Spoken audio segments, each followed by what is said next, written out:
Welcome back to the Socialize Strategy, the Friday edition of the Socialize podcast, where we take a deep dive into a topic of the week. And as always, before I get started, I will make my quick announcements, which is only one for this week. I have an editing workshop coming up on April 19th. Registration is open, it is free, and you can learn about stop motion videos and the techniques for making good stop motion. And as well, we're going to cover some product transitions. So if you are someone who finds yourself working with products, whether it's packaged goods, whether it's clothing, whatever, there are ways to make your content more engaging by doing stop motion, transitions, and they are very, very easy to do. And I'm going to show you how to do them. So come to the workshop and learn. It's going to be a lot of fun. Those workshops are always a blast. I feel that I'm hanging out with people. I do feel like I have a little student body, a class, and I just love to share how things are done. So please come and learn with me. I do love it. Okay, let's move on and get into the topic of the week, which is how to optimize your social media bio. The bio is the most underutilized thing by so many creators. And I will see sometimes big creators on these apps, and then I'll go to their bio and I'm thinking, oh my goodness, they're not making use of this real estate.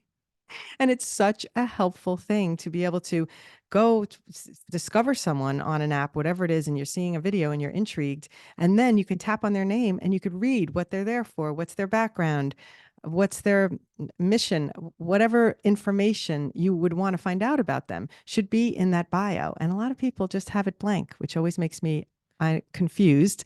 And also, I think a lot of times when people start out on the apps and then they suddenly explode just because they have one or two viral videos, they don't even realize that it's something that would be useful for them moving forward. So I'm going to basically go through a bunch of things on why and how to utilize the bio effectively and things to think about when you're making your bio. So, as always, remember that if I mention anything and I talk about links, usually those links can be found in the newsletter, in the email newsletter. So, make sure you're subscribed so that you can click on the things I'm talking about. All right, let's get into it. So, having an effective bio can help convert viewers into followers. Let me repeat that again for those in the back of the room. Having an effective bio can turn viewers into followers. Why? When someone taps on your video or views your video and stays with it and watches it, and then they might think, might want to follow this person, but let's see what the rest of their videos are about. They usually go to the bio and tap on, meaning tap on the username, and it takes you to the main page. And at the top is the bio, which describes something about the creator. And it's helpful there if you have a mission, a niche, or something you want to make sure people know why you're there. It's helpful to have that filled in because that might prompt the person who happened to upon your video, liked it, maybe dropped a comment, maybe even added it to favorites. It will give them a reason to follow you. So don't miss out on this opportunity. It's so helpful and important. And a lot of times when I say it to people that I just meet or I'm talking about social media, I'm amazed that it's not a given. So that's why I felt it was important. We have an episode and a newsletter dedicated to the topic. It's the first thing someone sees when they land on your page, whether it's Instagram, TikTok, Facebook, wherever you are, even on LinkedIn, if you think about it. I don't think a lot of people give thought and look over their LinkedIn often enough because things change. You might want to reword things. I tend to do that often. I look at my LinkedIn and I think, what do I want to lean into? What am I really leaning into now? And let's make sure it's in my bio. So go look at your LinkedIn if you haven't done that in a while. So here's a little reminder for you because you'd be surprised how many people are happening upon your LinkedIn page when you don't know it. All right. A lot of platforms have character limits. So what I'm going to say is, even though one of our suggestions is going to be creative, give information, and try and be consistent across platforms, it is difficult to do that when there's a character limit. So you've got to be creative and think, how do you want it to appear? I will say bullet points are helpful. I find that, and maybe I'm just a person that likes to read bullet points. I don't know, but I do find that a lot of people who have bullet points tend to be the ones who have the bigger followings. So think about using bullet points. Now let's talk about tip number one is take advantage of the name line. At the top, you have a username and then you have a name. I think they're in opposite places on TikTok versus Instagram. I'm not even sure now. I'm getting scrambled, but you have the username is with the @ sign. And then you have the name that's attached. So, for example, on mine, I have at the mothership, and I used to have my name up at the top. And I decided to change that because what was happening, especially on TikTok, is sometimes my name would show up in some, as if I dropped a comment, it would show up at the mothership, and other times it would show up as my name. And I thought, this is confusing. Let me make it consistent. And I want to maximize the the name line, because that is me as a searchable thing, especially on Instagram and TikTok. Your name, not your username, is used for cataloged searchability. So that's an important line to inform people, and it gets your content out to the right audience. So circling back to an example, which is me, that I have at the mothership in my username, and at the top I changed it now to the mothership TikTok teacher, because I wanted it to be consistent with my branding. And I didn't think it was as important for my name to be up there, my first and last name. I felt that more memorable is the mothership, and I was going to lean into that. That was my choice. You can be a person who, let's say your interest is cars or books or whatever your niche is. You can have your username be that, and then you can have your first and last name if you want people to know what it is, or just your first name and then something about your account. So think about that. I talk a lot about this in the TikTok beginner course, because I do think it's an important thing when you're setting up your account to make a decision. And by the way, you can change this often. So you don't have to think, oh, once I decide this when I'm setting up my account, I can't change it. You can change it every month. You can change it. You can change it often. I know the username can only be changed every 30 days, but I think you can change your name whenever you like. So if you're not taking advantage of that, take a look at your account and decide, what do I want to show up there? What do I want to be searchable about that name at the top? Think about that. Next tip is mentioned already, but use short bulleted statements. It is better for people to absorb bullet pointed statements versus a long paragraph. And it also puts it into their mind in a more memorable way. If you think about a list of words versus a paragraph, what would you memorize easier? A list of words. It's harder to memorize a long ongoing paragraph. So if you think about that's how your memory works in memorization, it's probably how your quick memory works when you're just quickly observing something. And take advantage of that thinking and use your bio in that way with short bulleted points. I notice a lot of people use emojis, and that's also a fun, possible use. But again, every time you use a character, that's a character less of a word that you can't use, and there are limits to the characters. So just keep that in mind. Bulleted statements will make it easier for your audience to digest information. All right. Now, let's get to the next one. Now, if you know me, I had to pause my phone. I had to pause this for a second because Jonathan was calling me right in the middle of this, and he is relentless and he will call me continuously until I answer. So I had to pause, and I'm back. Next one, type out your email in your bio. This is so helpful, and no one tells you this in the beginning, that if someone, unless you don't want your email known, obviously, you can make a separate email, especially for your links, maybe if you don't want to be barraged in your main email with random sales pitches or reach outs. But it is unbelievable to me how convenient that has become for reach outs. When people want to reach me, whether it's brands want to reach me or potential clients who want to work with me on a commercial shoot, and they see that that's what I do for a living. So having an email in there is very, very helpful. Again, if you want to be found by email, it's just one of those things where a lot of times when you first join the app, you don't necessarily have the option to put a link in your bio. So this is a perfect way to put something up there where people can reach you. I'm going to talk about that a little bit later, but keep in mind that when you're in a business account, you do get to click and have a clickable email. And that's great for a business account. But when you're working on your bio and you're trying to, and you realize I want to stay as a personal account and you don't have a link, there has to be a way for people to reach you. So the other thing is when people are looking at these apps on the desktop, a lot of times the links aren't clickable on the desktop. So you might want to make sure something's in there that's a reachable thing for people to find you. That's just a secondary thing to keep in mind, but important nonetheless. Now, if you do have the opportunity to have a link. And again, each platform, Instagram gives you a link immediately. TikTok gives you a link on a personal account, I believe, when you get to 1,000 followers. So there's a little lag there if you're just starting out on TikTok where you don't have a link, and it's a little frustrating. But if you do have a clickable link option, it's a good idea to either find a way to make it a one-stop shop to everything, or pick your most important link. And obviously, a lot of people use Linktree or one of those link programs. And I do have a tutorial on how to set up a Linktree if you don't know how to do that. So I've included that in the newsletter. But if you have a link tree and you tap, then you can have multiple links. So if you want to send people to your website for this, or to your podcast for that, or you're trying to send them to your Amazon store because here's things that you're promoting, whatever the things are, it's helpful to have that link tree to give people the options on where to go. I'm sure as a user, you've seen those. So as a creator, if it's something that you're interested in sending people to different places, it's a very easy thing to set up, and they are free up until I think there's like a base version that's free. And if you want to super duper design something, then you do have to do a paid version. But the very basic ones are free. So this is not extra money. And it's just a place people can go to learn more about you. So you might even want to put an email link. So a link right to somebody emailing you in your link tree. There's lots of different ways to get people to the things you want to get them to. Okay.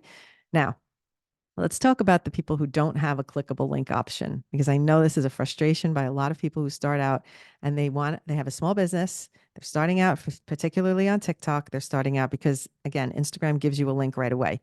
But on TikTok, you don't get a link. And it's like you're being punished until you have 1,000 followers. And I don't like it. So you've got to think about, what are you going to put in the writing on your bio that is most important to you to get people to, that is easy to digest. So for example, make a little website. This is one option. Make a little website with a nice simple username. So for our website, it's hellosocialize.com, and I capitalize the H and the S so it's readable. So somebody doesn't have to process all lowercase and remember the words running together. Capitalize the letters to separate the words, because it doesn't matter. Person's going to remember it and they're going to type it into their browser. hellosocialize.com, easy to remember. So if we didn't have a link option in our bio, I would type that in. Learn more at hellosocialize.com. And I would have the little pointing arrows at it or something like that. So, visual interest. So think about potentially setting up a one-stop place where you're going to offer all your things to your viewers. And when I do say website, I wish I had done this first. I've very much went down the path of different links for different things, and sign up here for this and sign up there for that. And then I recently realized Julie and I sat down together and we thought, what if everything was accessible on the website? So you go to one place and you can get to the podcast, the tutorials, the workshops, what's the other thing? The course and the newsletter. And so there's 5 things that are available on one link, so that I'm not sending a person to this link to sign up for a workshop, that link to sign up for, or to sign up for the newsletter, this link to listen to the podcast. They can go to one place and then all the things are there.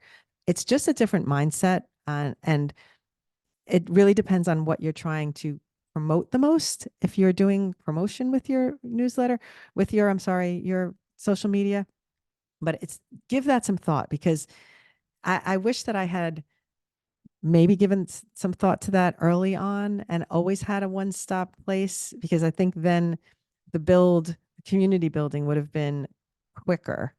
I think it was pretty quick already just because of my social media, but I do think having a focused website is a helpful thing. So if you're not going to do a focused website, definitely a focused link tree that gives all of your places. So you're sending people to whatever it is they're looking for, and making it very digestible. I will say, I'm going to throw myself under the bus. I don't think my links are the greatest, because I just use my other mothership website and I have a hidden link page, and they're just black buttons and they all look the same.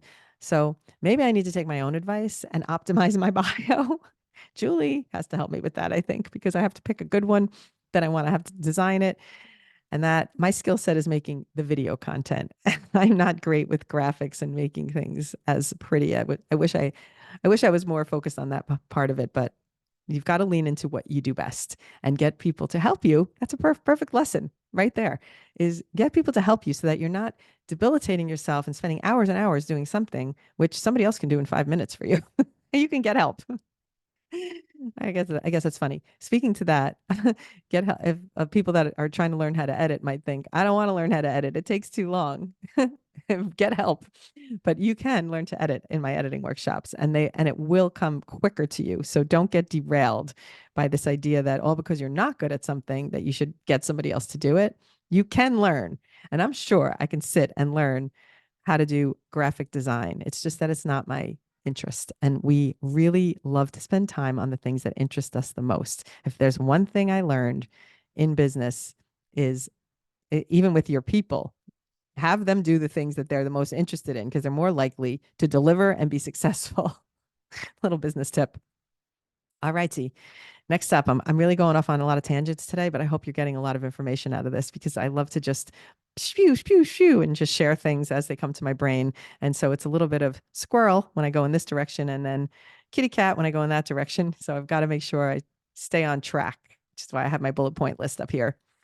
So the last thing is very related to what I have already said a bunch of times in this, but having a call to action in your bio will help direct your customers to where your content, business, lives, website, Etsy page, wherever it is. So again, it's about organization and where you want to send people so that they can find everything else. I'm going to just break it down since I've said a lot of things, and I'm going to go backtrack a little to say the link in your bio should lead to multiple things that you want people to get to. So, saying that again, if your link is your website and it's just your website, you should have all of your things accessible on your website.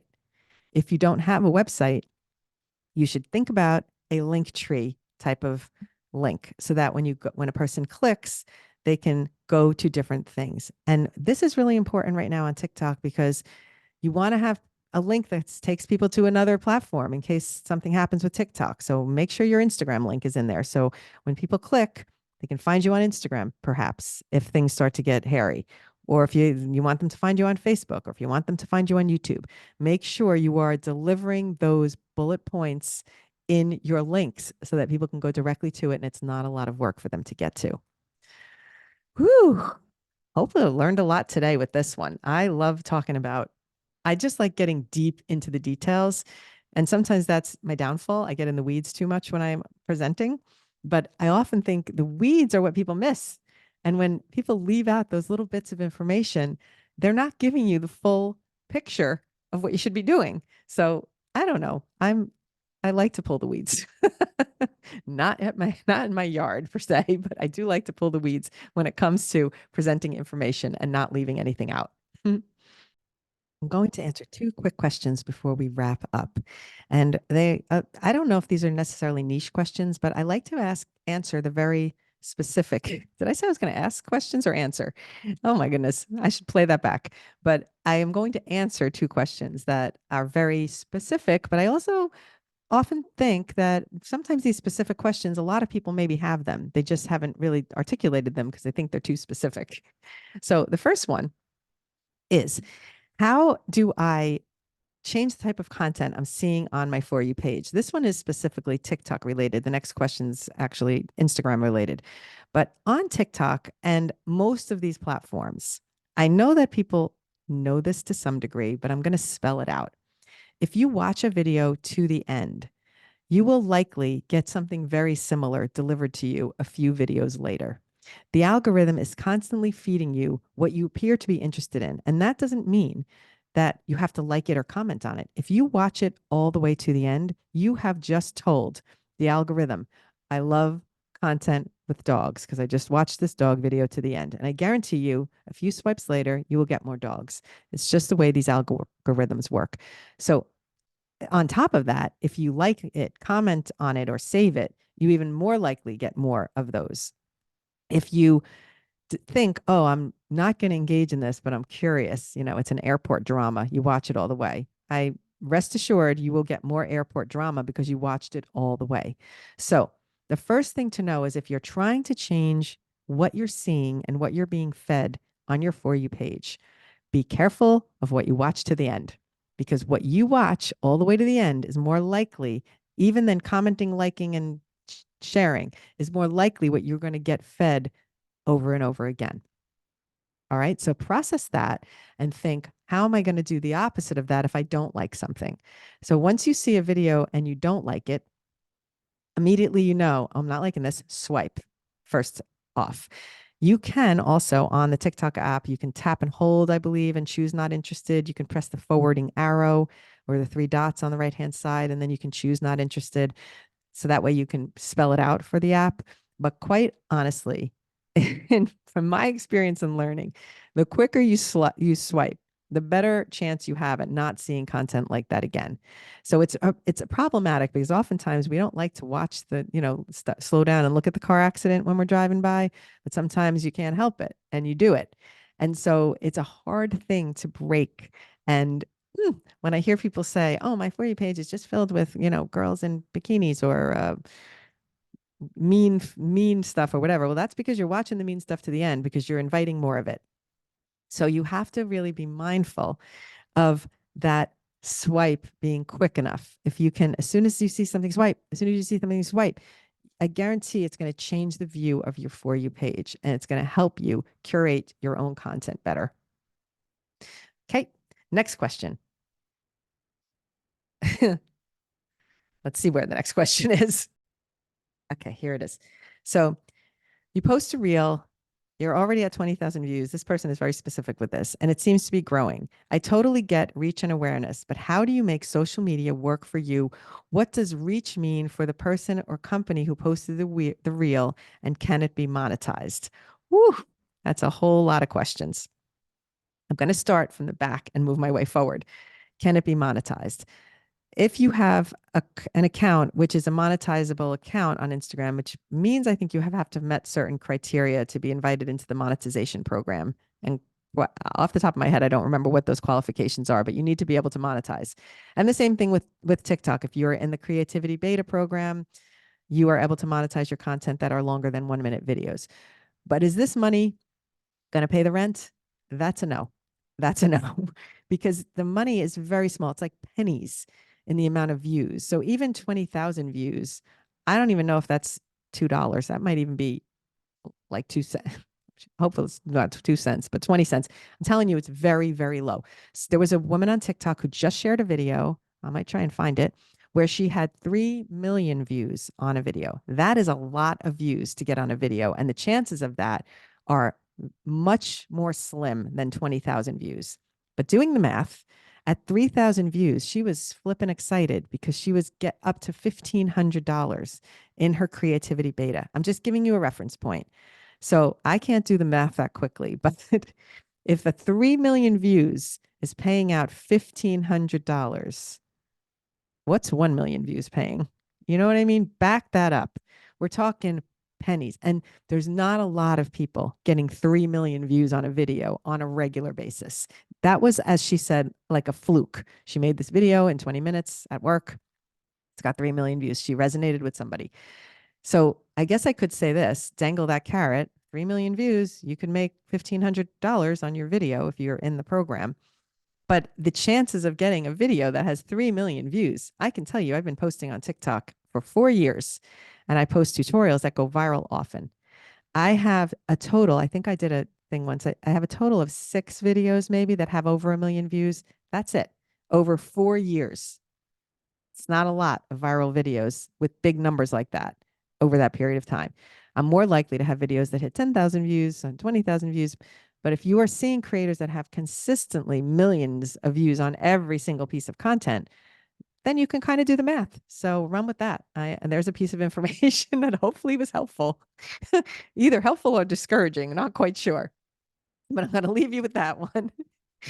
Because I was just like, I love seeing the numbers because I look at my creativity beta program and I have videos that get a decent amount of views on my tutorials. My creativity beta, since I started it, I guess a few months ago, maybe 6 months ago now, I think it has $500 in it from multiple videos that I considered somewhat viral. So whatever, who the hell knows how it all works. All I know is don't shoot the messenger. I'm just providing the information. I hope you liked being here. I love it as always. Once I get rolling, you never know what's going to be said. So come visit me again next week. I'll be back on the microphone with some more fun adventures about social media. And thanks for visiting. If you landed here by the chance of a podcast search, make sure you're subscribed to the newsletter at hellosocialize.com so that you can get all the links to the things that I talk about and the updates twice a week. All right. Thanks again. Have a great weekend. We'll see you next week.